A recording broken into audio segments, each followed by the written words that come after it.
by Betty Biesterveld. Our Denver flight is fogged in, Barbie, said Ken. I'm afraid we'll be late taking off.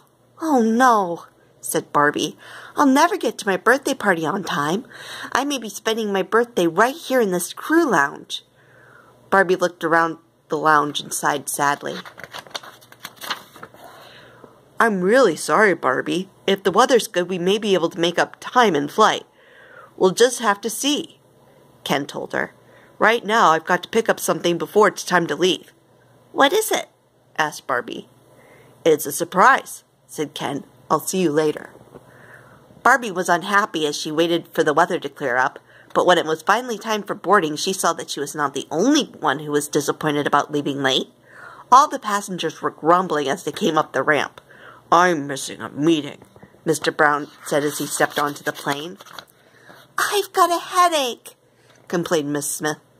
How late will we be?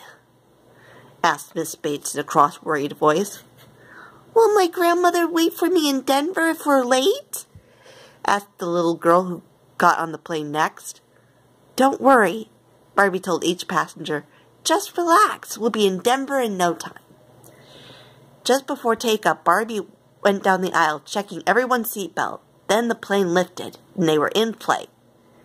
Welcome aboard United Airlines Friendship, Barbie said over the speaker. I'm your stewardess, Barbie, and I hope you'll have a pleasant flight.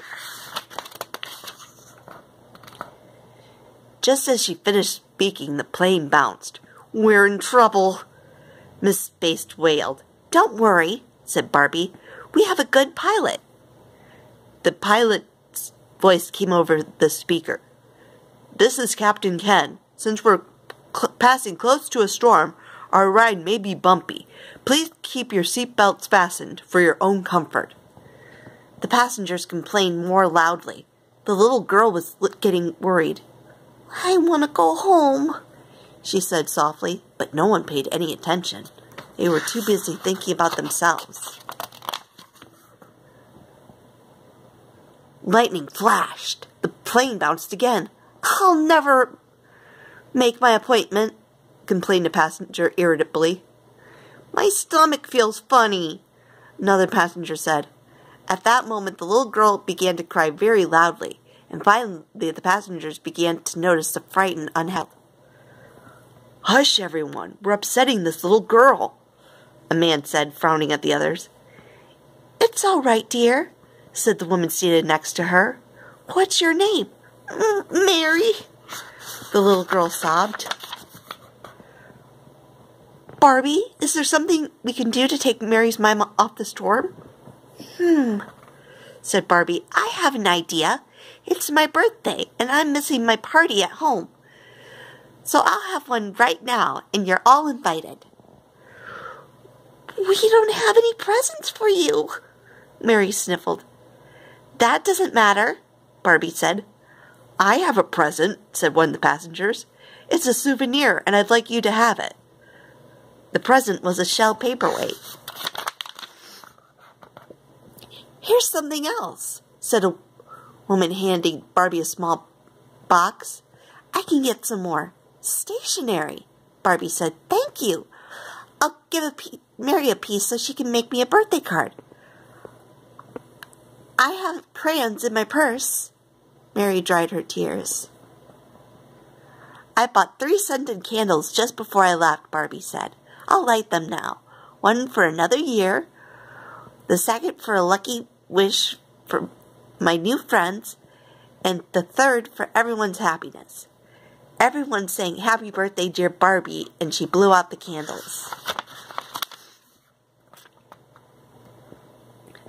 I've got a bag of marshmallows that I bought from my party salad at home, said Barbie. Have some, everyone. Now it's a real party. I love marshmallows. Mary was forgetting to cry, and the others were forgetting to grumble. I know some magic tricks, Barbie said, shuffling some cards from the games table. Then she pretended to take one from Mary's ear. She found another one hidden in someone's pocket. Now let's play a guessing game, Barbie said. Try to Guess what I am? Barbie put 2 spots of lipstick on her face. Then she folded a paper napkin at her neck. A ball? Said Mr. Brown. No, said Barbie, laughing. A clown, shouted Mary. Right, said Barbie. Now what? She took a skein of yellow yarn from her shopping bag and spread it on top of her head. Then she put on gloves. A flower? Guessed Miss Bates. No, a rag doll, Mary giggled. Now? Barbie laughed as she plopped a man's hat on top of the yarn on her head. She stuck out her arms straight. A scarecrow! Squealed Mary. Look, said Miss Smith happily. I think that scared the storm away. When everyone looked, the storm was gone. There was sunshine outside as well as inside the plane.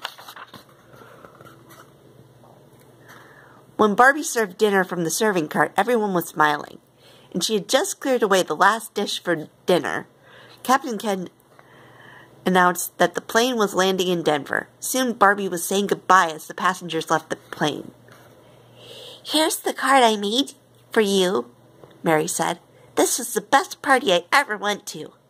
How pretty, Barbie said. Thank you. When Ken came out of the cabin, he said, Remember the surprise? Here it is. Happy birthday. Barbie opened the small box. A bracelet! Oh, it's beautiful. She looked first at the bracelet and then at all her new friends walking into the terminal. You know, Ken, she said, smiling, after all the grumbling I did, this turned out to be my best birthday party ever. The end.